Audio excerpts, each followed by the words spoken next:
ఇది ఇక సింగరేణి గురించి ఇప్పుడు మాట్లాడుకుందామయ్యా.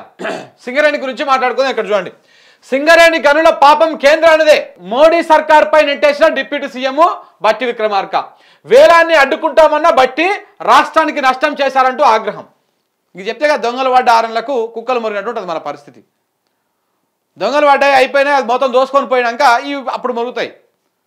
ఇంకా చూడండి, కాంగ్రెస్ బీజేపీలు సింగరేణిని అమ్మేస్తున్నాయి, 16 ఎంపీ సీట్లతో ఏం చేయొచ్చో ఏపీ చేసి చూపించింది. విశాఖ స్టీల్ ప్లాంట్ ప్రైవేటీకరణ నిలిచిపోయింది. చెరో 8 సీట్లు ఉన్నటువంటి బీజేపీ కాంగ్రెస్ ఏం చేస్తున్నాయి? సింగరేణి గనులు వేలాన్ని ఆపలేకపోతున్నాయి.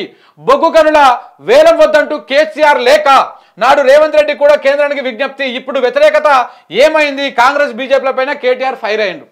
ఇక చూడండి, ఇక ఇప్పుడు వీళ్ళు చెప్పేది ముచ్చట ఇలా ఈయన రాసిండు కదా, ఎవరు ఈయన వెలుగాయన రాసిండు కుట్ర అని.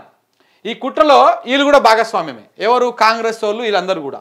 ఇప్పుడు బేసిక్గా ఇది వేలం వేస్తా అని ఎప్పటి నుంచి అయ్యా, ఇది చాలా రోజుల నుంచి బయటకు వచ్చింది.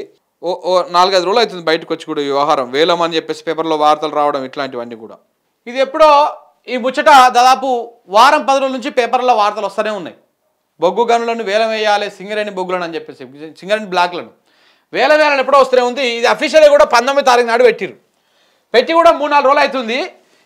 ఈ దుకాణము ఏమంటారయ్యా, ఈ కిషన్ రెడ్డి గారు వీళ్ళు ఏమంటారయ్యా అంటే, దీనికి సంబంధించి వీళ్ళు ఏం చెప్తారు అంటే, ఇప్పుడు వీళ్ళది ఎట్లా ఉంటుంది వ్యవహారం ఒకసారి మీకు సింపుల్గా అర్థమవుతుంది చెప్తా. ఇది హాస్పిటల్ అండి, ఇది ఒక హాస్పిటల్, ఇది హాస్పిటల్, ఇది హాస్పిటల్. ఇందులో బెడ్స్ ఉన్నాయి. ఇట్లా సింగరేణి వేలం అనేది ఎట్లా ఉంది, కేంద్ర ప్రభుత్వం చెప్పే డ్రామా ఎట్లా ఉంది, దానికి రాష్ట్ర ప్రభుత్వం ఏ విధంగా సహకరిస్తూ ఉంది అనేది మీకు వివరిస్తా. చూడండి ఒక్కసారి. ఇది ఒక హాస్పిటల్, ఇవన్నీ బెడ్స్, ఇవన్నీ బెడ్స్. ఇప్పుడు దీన్నే మనం ఏమనుకుందామంటే, ఇప్పుడు ఈ హాస్పిటల్ మొత్తం ప్రభుత్వం దగ్గరనే ఉంటుంది. ఇది హాస్పిటల్ మొత్తం ప్రభుత్వం దగ్గరనే ఉంటుంది ఈ హాస్పిటల్. కానీ లోపల బెడ్స్ ఉన్నాయి చూసినావా, ఈ బెడ్స్ అన్ని బయట ప్రైవేటీకరణ చేస్తాం, అంటే లీజుకి ఇస్తాం. ఇప్పుడు ఇది ప్రభుత్వం అవుతుందా ప్రైవేట్ అవుతుందా? అప్పుడు సేమ్ అట్లనే ఇది మొత్తం సింగరేణి అంటే ఇదంతా సింగరేణి. ఇవన్నీ బొగ్గు బ్లాకులు, ఇవన్నీ బొగ్గు బ్లాకులు, కోల్ బ్లాకులు. ఇవన్నిటిని ఒకదాన్ని ప్రైవేటీకరణ చేసుకుంటూ పోతా ఉన్నాడు మన మోడీ సర్కార్. ఈ అన్ని ప్రైవేటీకరణ అయిన తర్వాత ఇంకా సింగరేణి ప్రైవేట్ చేతిలో ఉన్నట్ట లేకపోతే ప్రభుత్వం చేతిలో ఉన్నట్ట? ప్రైవేట్కి వెళ్ళిపోయినట్టే కదా. ఇవన్నీ నువ్వు ఇప్పుడు అసలు బొగ్గు బ్లాక్ లేకపోతే సింగరేణి అనేదే లేదు. ఆ ఉన్న బొగ్గు బ్లాక్లను ప్రైవేటీకరణ చేసుకుంటా మేము సింగరేణిని ప్రైవేటీకరణ చేయట్లేదు, కేవలం ఆ బొగ్గు బ్లాక్ను మాత్రమే చేస్తూ ఉన్నాము అంటే, ఆ కోల్ బ్లాక్ను మాత్రమే చేస్తూ ఉన్నాం అంటే అసలు కోల్ బ్లాకే సింగరేణి అన్నట్టు. ఎంత డ్రామా అంటే, నిన్న కిషన్ రెడ్డి లాంటి వాళ్ళు బీజేపీ నాయకులు మాట్లాడుతూ ఉంటే ఇంత డ్రామా. మొత్తం దీన్ని బ్లాక్ ప్రైవేటీకరణ ఇలా యాక్షన్ ఉన్నది, ఇలా యాక్షన్ ఉంది దానికి సంబంధించి వేలంపాట. ఆ వేలంపాట ఇలా ఉంటే ఇంకా ఈయన ఏం చెప్తాడా, గింత డ్రామా నడుస్తూ ఉంటే ఈ మహానుభావుడు ఏం చెప్తా ఉన్నాడు, సింగరేణి పైన కుట్ర జరుగుతూ ఉంది, గనులు దక్కకుండా బీజేపీ బీఆర్ఎస్ అడ్డంకులు.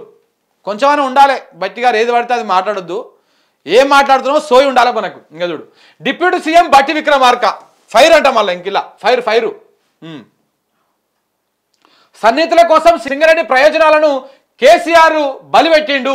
నాడు వేలంలో సంస్థలను ఎందుకు పాల్గొనలేదు? అరవిందోకు Koyaguda block, ప్రతిమకు Sattipalli block అప్పచెప్పిండు. So 10 ఏళ్లలో సింగరేణిని నాశనం చేసిండు. కుట్రలను నిరూపించేందుకు రెడీ. కిషన్ రెడ్డికి తెలంగాణ పైన ప్రేమ ఉంటే శ్రావణపల్లితో పాటు కోయగూడెం సత్తుపల్లి బ్లాకులు సింగరేణికి ఇవ్వాలి. గోదావరి తీరంలోని గనులన్నీ సంస్థకే కేటాయించాలని ప్రధాని కలుస్తాం. అఖిలపక్షంతో మోదీ దగ్గరికి వెళ్తామని వెల్లడి. ఇది ఇలా కథ. అంటే ఇప్పుడు ఇది ఎందుకు ఈ బ్లాక్లు ఎందుకు ప్రైవేటీకరణ చేస్తావు అయ్యా అంటే, గతంలో మీరు గిట్ల చేసిరు అని చెప్పి ఇప్పుడు ఈ ప్రైవేటీకరణకు సహకరిస్తూ ఉన్నారు. వీళ్ళకి తెలియని విషయం ఏంటంటే, ఇదంతా రేవంత్ రెడ్డి మోడీకి జరుగుతున్నటువంటి తెలిసినటువంటి వ్యవహారమే. నేను అమ్ముతా, నువ్వు సహకరించు అని చెప్పేసి వాళ్ళిద్దరు ఒప్పందంలో ఉన్నారు. వీళ్ళు బకరాలు అవుతూ ఉంటారు. ఇట్లాంటి వాళ్ళు బకరాలు అవుతూ ఉంటారు.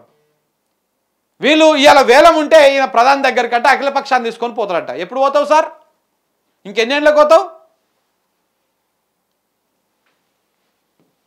ఈ విధంగా ఉంది కథ. ఎవరి మళ్ళా ఈ పాపం మాకు సంబంధం లేదు, కేంద్రాందే, మాకేం సంబంధం లేదు, కేసీఆర్దే. ఇప్పుడు కేంద్రంలో కేసీఆర్ లేడు, రాష్ట్రంలో కేసీఆర్ లేడు, కేసీఆర్కి ఏం సంబంధం? కేసీఆర్ ఎట్లా దాన్ని ఆ పాపంలో ఉంటాడు. ఇంత డ్రామా ఒక కొత్తదనమాట. ఇప్పుడు జనాలు మర్చిపోవాలి దీని గురించి. సింగరేణి బెల్ట్లో ఉన్న మొత్తం అంతా కాంగ్రెస్ వాళ్ళనే గెలిపించారు. ఆ బెల్ట్లో అందరినీ, ఎమ్మెల్యేలను, ఎంపీలను అందరినీ కూడా కాంగ్రెస్ వాళ్ళనే గెలిపించారు. ఇప్పుడు సింగరేణి నోట్లో మట్టి కొట్టినట్టు, నోట్లో బొగ్గు కొట్టినట్టు అయిపోయింది అలా పరిస్థితి. ఇక ఈ మెల్లగా ఇప్పుడు ప్రైవేటీకరణ చేస్తే ఏం నష్టం వస్తుంది? 100 మందితో చెప్పాను, అటు 10 మందితో చెప్పిస్తాడు, మొత్తం మిషన్లు వాడతాడు, అంతా అందరి కొలుపులు పోతాయి, అందరి ఉపాధి కోల్పోయేటువంటి ప్రమాదం వస్తుంది. అంతా ఒకదాని తర్వాత ఒకటి ప్రైవేటీకరణ చేసుకుంటూ పోతూ ఉంటాడు. ఇవాళ ఒకటైంది, రేపు ఇంకొకటి అయితే, రేపు ఇంకొకటి అయితే, మొత్తానికి ఓ రోజున సింగరేణి అనేది మాత్రమే ఉంటుంది. మిగతా అలా ఉన్న బ్లాకులు మొత్తం ప్రైవేట్ చేతుల్లోనే ఉంటాయి.